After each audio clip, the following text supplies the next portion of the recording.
ವಯನಾಡಿನಲ್ಲಿ ಸುರಂಗ ಮಾರ್ಗದ ಮಣ್ಣು ಕುಸಿತದ ಬೆನ್ನಲ್ಲೇ ದೇಶದ ಅತಿದೊಡ್ಡ ಟನಲ್ ಯೋಜನೆ ಚರ್ಚೆಗೆ ಗ್ರಾಸವಾಗಿದೆ. ಇಷ್ಟು ದಿನ ಈ ಯೋಜನೆ ಬಗ್ಗೆ ಸಾಕಷ್ಟು ಪ್ರಶಂಸೆಗಳು ಕೇಳಿ ಬಂದಿದ್ದು, ವಯನಾಡು ಜಿಲ್ಲೆಗಳಿಂದ ಹಲವು ಜಿಲ್ಲೆಗಳಿಗೆ ಸಂಪರ್ಕ ಕಲ್ಪಿಸುವ ಈ ಸುರಂಗ ಮಾರ್ಗ ಭಾರತದ ಅತಿದೊಡ್ಡ ಸುರಂಗ ಮಾರ್ಗ ಎಂಬ ಪ್ರಖ್ಯಾತಿಯನ್ನ ಪಡೆದುಕೊಂಡಿತ್ತು. ಸುಮಾರು 2,000 ಕೋಟಿಗೂ ಹೆಚ್ಚು ವೆಚ್ಚದಲ್ಲಿ ನಿರ್ಮಾಣವಾಗುತ್ತಿರುವ ಈ ಸುರಂಗ ಮಾರ್ಗಕ್ಕೆ ಆರಂಭದಲ್ಲೇ ವಿಘ್ನ ಎದುರಾಗಿದೆ. ಕಳೆದ 2 ದಿನಗಳಿಂದ ಸುರಿದ ಭಾರೀ ಮಳೆಗೆ ಏಕಾಏಕಿ ಸುರಂಗ ಮಾರ್ಗದ ಮಣ್ಣು ಭೂಮಿಗೆ ಅಪ್ಪಳಿಸಿದ್ದು 3 ಜನರನ್ನ ಬಲಿ ಪಡೆದಿದೆ. 7 ಜನರಕ್ಕೂ ಹೆಚ್ಚು ನಾಪತ್ತೆಯಾಗಿದ್ದಾರೆ. ಈ ಬಿಗ್ ಪ್ರಾಜೆಕ್ಟ್ ವಯನಾಡು ಮತ್ತು ಕೋಯಿಕೋಡ್ ಜಿಲ್ಲೆಗಳನ್ನ ಸಂಪರ್ಕಿಸಲು ನಿರ್ಮಿಸಲಾಗುತ್ತಿದ್ದ ಅತ್ಯಂತ ಮಹತ್ವಾಕಾಂಕ್ಷೆಯ ಅನಕ್ಕಪೋಯಿಲ್ ಕಲ್ಲಾಟಿ ಮೆಪ್ಪಾಡಿ ಅವಳಿ ಸುರಂಗ ಮಾರ್ಗವಾಗಿದೆ. ವೀಕ್ಷಕರೇ, ಇತ್ತ ವಯನಾಡಿನ ಸುರಂಗ ಮಾರ್ಗ ಕುಸಿತದ ಬೆನ್ನಲ್ಲೇ ಈಗ ನಮ್ಮ ಕರ್ನಾಟಕದ ಹೆಮ್ಮೆಯ ಮಲೆನಾಡು ಹಾಗೂ ಕರಾವಳಿಯನ್ನ ಸಂಪರ್ಕಿಸುವ ಆಗುಂಬೆ ಘಾಟ್ ಸುರಂಗ ಮಾರ್ಗ ಯೋಜನೆಯ ಬಗ್ಗೆಯೂ ಟಾಕ್ ಶುರುವಾಗಿದೆ. ಹಾಗಾದ್ರೆ ವಯನಾಡಿನಲ್ಲಿ ತಲೆ ಎತ್ತುತ್ತಿರುವ ಸುರಂಗ ಮಾರ್ಗ ಎಂತಹದ್ದು? ಇದರ ವೆಚ್ಚವೆಷ್ಟು? ಇದರಿಂದ ಏನು ಅನುಕೂಲ? ಇಷ್ಟಕ್ಕೆ ಸ್ಟಾಪ್ ಆಗುತ್ತಾ ಅಥವಾ ಮುಂದುವರಿಯುತ್ತಾ? ಆಗುಂಬೆ ಸುರಂಗ ಮಾರ್ಗ ಯಾವ ಹಂತದಲ್ಲಿದೆ? ಬನ್ನಿ ಪಿನ್ ಟು ಪಿನ್ ಮಾಹಿತಿಯನ್ನ ನೋಡ್ತಾ ಹೋಗೋಣ. ಏನಿದು ವಯನಾಡು ಅವಳಿ ಸುರಂಗ ಯೋಜನೆ? 2,134.5 ಕೋಟಿ ವೆಚ್ಚದಲ್ಲಿ ಯೋಜನೆ ನಿರ್ಮಾಣ.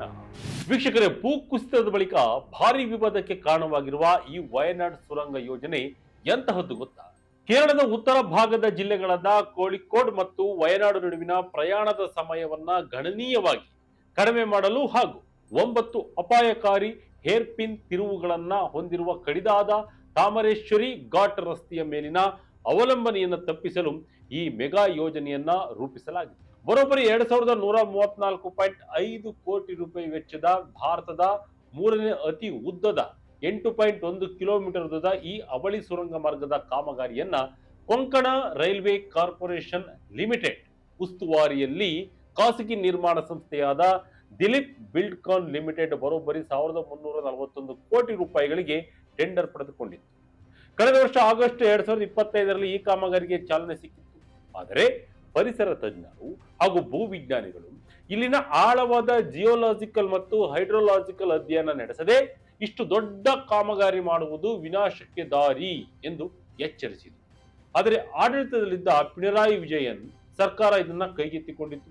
2025ರ ಆಗಸ್ಟ್ನಲ್ಲಿ ರಸ್ತೆ ಸಿದ್ಧತಾ ಕಾರ್ಯಗಳು ಆರಂಭವಾಗಿ 2026ರ ಮಾರ್ಚ್ 6ರಂದು ಬಂಡೆಗಳನ್ನ ಸ್ಫೋಟಿಸುವ ಮತ್ತು ಸುರಂಗ ಕೊರೆಯುವ ಕೆಲಸ ಅಧಿಕೃತವಾಗಿ ಶುರುವಾಗಿತ್ತು. ಆದರೆ ಸೂಕ್ತ ಹೈಡ್ರೋಲಾಜಿಕಲ್ ಮತ್ತು ಜಿಯೋಲಾಜಿಕಲ್ ಅಧ್ಯಯನ ನಡೆಸದೆ ಈ ಸೂಕ್ಷ್ಮ ವಲಯದಲ್ಲಿ ಇಷ್ಟು ದೊಡ್ಡ ಸಾಹಸಕ್ಕೆ ಕೈ ಹಾಕಿರುವುದು ಈಗ ಮುಳುವಾಗಿದೆ. ಇಷ್ಟು ದೊಡ್ಡ ಸುರಂಗ ಮಾರ್ಗಕ್ಕೆ ಆರಂಭದಲ್ಲೇ ವಿರೋಧ ವ್ಯಕ್ತವಾಗಿದೆ. ಎನ್ಡಿಆರ್ಎಫ್ ಆದೇಶ ಗಾಳಿಗೆ ತೂರಿದ್ರ ಕಾಂಟ್ರಾಕ್ಟರ್. ಭೂಕುಸಿತ ಸಂಭವಿಸಿದ್ದು ಯಾಕೆ?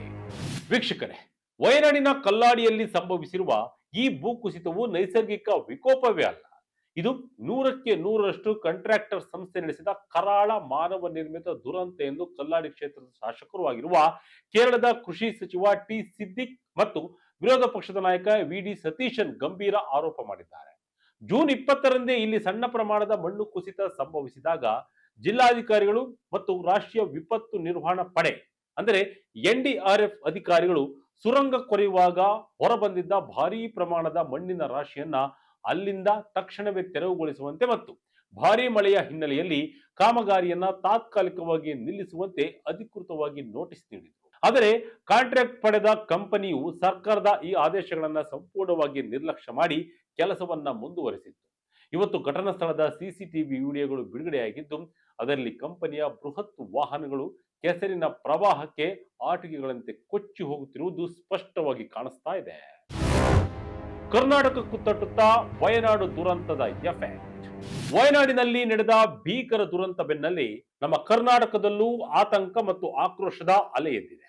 ಇದಕ್ಕೆ ಪ್ರಮುಖ ಕಾರಣ ಪ್ರಸ್ತಾವಿತ ಆಗುಂಬೆ ಸುರಂಗ ಮಾರ್ಗದ ಯೋಜನೆ. ವಯನಾಡಿನಂತೆ ಆಗುಂಬೆ ಕೂಡ ಪಶ್ಚಿಮ ಘಟ್ಟಗಳ ಅತ್ಯಂತ ಸೂಕ್ಷ್ಮ ಪರಿಸರ ವಲಯದಲ್ಲಿದೆ. ಅರಣ್ಯ ನಾಶ ಮಾಡಿ ಆಗುಂಬೆಯಲ್ಲಿ ಸುರಂಗ ನಿರ್ಮಿಸಿದ್ರೆ ಅಲ್ಲಿಯೂ ವಯನಾಡಿನ ತರಹದ್ದೇ ದುರಂತ ಮರುಕಳಿಸುತ್ತದೆ ಎಂದು ಪರಿಸರವಾದಿಗಳು ಮತ್ತು ಸಾರ್ವಜನಿಕರು ಸಾಮಾಜಿಕ ಜಾಲತಾಣಗಳಲ್ಲಿ ತೀವ್ರ ಆಕ್ರೋಶವನ್ನ ವ್ಯಕ್ತಪಡಿಸ್ತಾ ಇದ್ದಾರೆ. ಏನಿದು ಆಗುಂಬೆ ಸುರಂಗ ಮಾರ್ಗ ಯೋಜನೆ? ಹಾಗಾದ್ರೆ ಏನಿದು ಆಗುಂಬೆ ಸುರಂಗ ಮಾರ್ಗ ಯೋಜನೆ? ಯಾಕೆ ಮುಖ್ಯ ಅಂದ್ರೆ, ಪ್ರಸ್ತುತ ಶಿವಮೊಗ್ಗ ಮತ್ತು ಉಡುಪಿ, ಮಣಿಪಾಲ, ಮಂಗಳೂರು ಜಿಲ್ಲೆಗಳನ್ನ ಸಂಪರ್ಕಿಸಲು ರಾಷ್ಟ್ರೀಯ ಹೆದ್ದಾರಿ 169A ಮೂಲಕ ಆಗುಂಬೆ ಘಾಟಿ ರಸ್ತೆಯನ್ನ ಬಳಸಲಾಗುತ್ತೆ. ದಟ್ಟ ಅರಣ್ಯವನ್ನು ಹೊಂದಿರುವ ಈ ಘಾಟಿಯು 14 ಅತ್ಯಂತ ಕಡಿದಾದ ಹೇರ್ ಪಿನ್ ತಿರುವುಗಳನ್ನು ಹೊಂದಿದೆ. ಇಲ್ಲಿ ಭಾರಿ ವಾಹನಗಳಾದ ಲಾರಿ, ಮಲ್ಟಿ ಆಕ್ಸೆಲ್ ಬಸ್ಗಳ ಸಂಚಾರಕ್ಕೆ ಸಂಪೂರ್ಣ ನಿಷೇಧವಿದೆ. ಮಳೆಗಾಲದಲ್ಲಿ ಭಾರಿ ಭೂಕುಸಿತಗಳು ಸಂಭವಿಸಿ ದಿನಗಟ್ಟಲೆ ಸಂಪರ್ಕ ಕಡಿತಗೊಳ್ಳುತ್ತದೆ ಮತ್ತು ದಟ್ಟ ಮಂಜಿನಿಂದಾಗಿ ಸರಣಿ ಅಪಘಾತಗಳು ನಡೆಯುತ್ತಿರುತ್ತವೆ. ಈ ಎಲ್ಲ ಸಮಸ್ಯೆಗಳಿಗೆ ಶಾಶ್ವತ ಪರಿಹಾರ ನೀಡಲು ಕೇಂದ್ರ ರಸ್ತೆ ಸಾರಿಗೆ ಮತ್ತು ಹೆದ್ದಾರಿ ಸಚಿವಾಲಯ ಹಾಗೂ ರಾಷ್ಟ್ರೀಯ ಹೆದ್ದಾರಿ ಪ್ರಾಧಿಕಾರ ಈ ಸುರಂಗ ಮಾರ್ಗದ ನೀಲಿ ನಕ್ಷೆಯನ್ನ ಸಿದ್ಧಪಡಿಸಿದೆ. ಈ ಬೃಹತ್ ಯೋಜನೆಗೆ ಸುಮಾರು 2,000 ಕೋಟಿಯಿಂದ 2,500 ಕೋಟಿ ರೂಪಾಯಿ ವೆಚ್ಚವಾಗಬಹುದು ಎಂದು ಅಂದಾಜಿಸಲಾಗಿದೆ. ಪ್ರಸ್ತಾವಿತ ಯೋಜನೆ ಪ್ರಕಾರ ಈ ಸುರಂಗ ಮಾರ್ಗದ ಒಟ್ಟು ಉದ್ದ 9.2 ಕಿಲೋಮೀಟರ್ ನಿಂದ 10 ಕಿಲೋಮೀಟರ್ ಇರಲಿದೆ. ಇದರಲ್ಲಿ ಪ್ರಮುಖ ಸುರಂಗದ ಉದ್ದವೇ ಸುಮಾರು 6 ರಿಂದ 7 ಕಿಲೋಮೀಟರ್ ಇರಲಿದ್ದು, ಉಳಿದ ಭಾಗವು ಸುರಂಗಕ್ಕೆ ಸಂಪರ್ಕ ಕಲ್ಪಿಸುವ ರಸ್ತೆ ಮತ್ತು ಮೇಲ್ಸೇತುವೆಗಳಾಗಿರಲಿವೆ.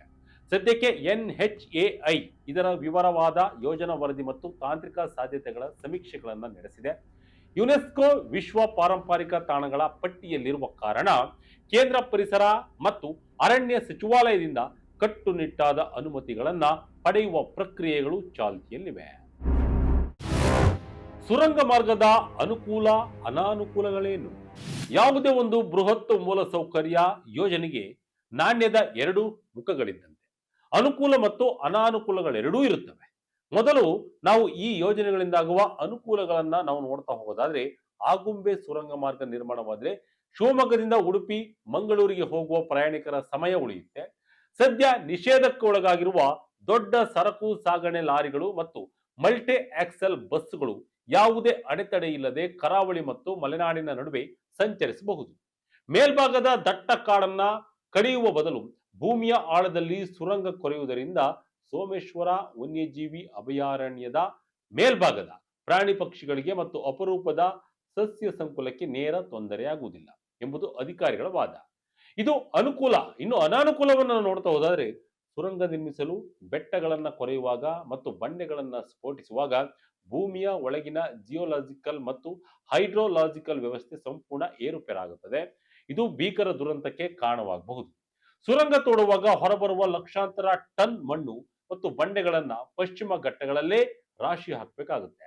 ವಯನಾಡಿನಲ್ಲಿ ಆದಂತೆ ಭಾರಿ ಮಳೆಗೆ ಈ ಮಣ್ಣಿನ ರಾಶಿಗಳು ಜಾರಿ ಕೆಳಗೆ ನುಗ್ಗಿದ್ರೆ ಇಡೀ ಹಳ್ಳಿಗಳೇ ನಾಶವಾಗುತ್ತವೆ. ಪಶ್ಚಿಮ ಘಟ್ಟಗಳು ಈಗಾಗಲೇ ಅತ್ಯಂತ ಸೂಕ್ಷ್ಮ ವಲಯಗಳಾಗಿವೆ. ಇಲ್ಲಿ ನಿರಂತರವಾಗಿ ಸ್ಫೋಟಗಳನ್ನು ನಡೆಸಿ ಸುರಂಗ ಕೊರೆದರೆ ಬೆಟ್ಟಗಳ ತಳಪಾಯವೇ ಅಸ್ಥಿರಗೊಂಡು ಇಡೀ ಪ್ರದೇಶವು ಭೂಕಂಪನ ಮತ್ತು ನಿರಂತರ ಗುಡ್ಡ ಕುಸಿತದ ಕೇಂದ್ರಗಳಾಗಿ ಮಾರ್ಪಡುತ್ತವೆ. ಅಲ್ಲಿ ವಾಸಿಸುವ ಪ್ರಾಣಿ ಸಂಕುಲವೇ ನಾಶವಾಗುತ್ತೆ.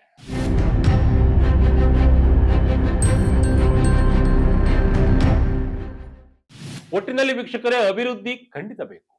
ಪ್ರಯಾಣದ ಸಮಯ ಉಳಿತಾಯವಾಗಬೇಕು, ಆರ್ಥಿಕ ಪ್ರಗತಿಯೂ ಆಗಬೇಕು. ಆದರೆ ಈ ಎಲ್ಲಾ ಅಭಿವೃದ್ಧಿಗಳು ಪ್ರಕೃತಿಯನ್ನ ಸಂಪೂರ್ಣವಾಗಿ ವಿನಾಶದ ಅಂಚಿಗೆ ದೂಡಿ ಜನರ ಜೀವವನ್ನ ಬಲಿ ಪಡೆದು ಸಿಗಬೇಕಾಗಿಲ್ಲ ಎಂಬುದು ತಜ್ಞರ ವಾದ. ವಯನಾಡಿನ ಸುರಂಗ ಮಾರ್ಗದ ದುರಂತವು ನಮಗೆ ನೀಡಿರುವ ಜೀವಂತ ಎಚ್ಚರಿಕೆಯಾಗಿದೆ. ಗುತ್ತಿಗೆ ಸಂಸ್ಥೆಗಳ ಲಾಭಕೋರತನ ಮತ್ತು ಅಧಿಕಾರಿಗಳ ನಿರ್ಲಕ್ಷ್ಯ ಮುಂದುವರೆದರೆ ಮುಂದೆ ಆಗುಂಬೆಯಲ್ಲೂ ಇಂತಹದೇ ಪರಿಸ್ಥಿತಿ ಎದುರಾಗಬಹುದು ಎಂಬ ಆತಂಕ ಶುರುವಾಗಿದೆ. ಸರ್ಕಾರಗಳು ಇಂತಹ ಸೂಕ್ಷ್ಮ ವಲಯಗಳಲ್ಲಿ ಯೋಜನೆಗಳನ್ನ ಜಾರಿಗೊಳಿಸುವ ಮುನ್ನ 100 ಬಾರಿ ಯೋಚಿಸಬೇಕು ಮತ್ತು ಕಟ್ಟುನಿಟ್ಟಿನ ನಿಯಮಗಳನ್ನ ಪಾಲಿಸಬೇಕು. ಇಲ್ಲದಿದ್ದರೆ ಪ್ರಕೃತಿಯ ಮುನಿಸಿಗೆ ಮನುಷ್ಯ ಬೆಲೆ ತೆರಬೇಕಾಗುತ್ತೆ. ವೀಕ್ಷಕರೇ, ಸುರಂಗ ಮಾರ್ಗ ಯೋಜನೆಗಳು ಬೇಕಾ ಅಥವಾ ಪಶ್ಚಿಮ ಘಟ್ಟಗಳ ಸಂರಕ್ಷಣೆ ಮಾಡಬೇಕಾ? ನಿಮ್ಮ ಅನಿಸಿಕೆಯನ್ನ ಕಮೆಂಟ್ ಮೂಲಕ ತಿಳಿಸಿ. ಇದಾಗಿತ್ತು ಈ ಕ್ಷಣದ ಇಂಟ್ರೆಸ್ಟಿಂಗ್ ಸ್ಟೋರಿ. ಇದೇ ರೀತಿಯ ಸ್ಟೋರಿಗಳಿಗಾಗಿ ವಿಜಯಕನಕ website, YouTube page, Facebook page follow ಮಾಡ್ತಾ ಇರಿ. ಧನ್ಯವಾದಗಳು.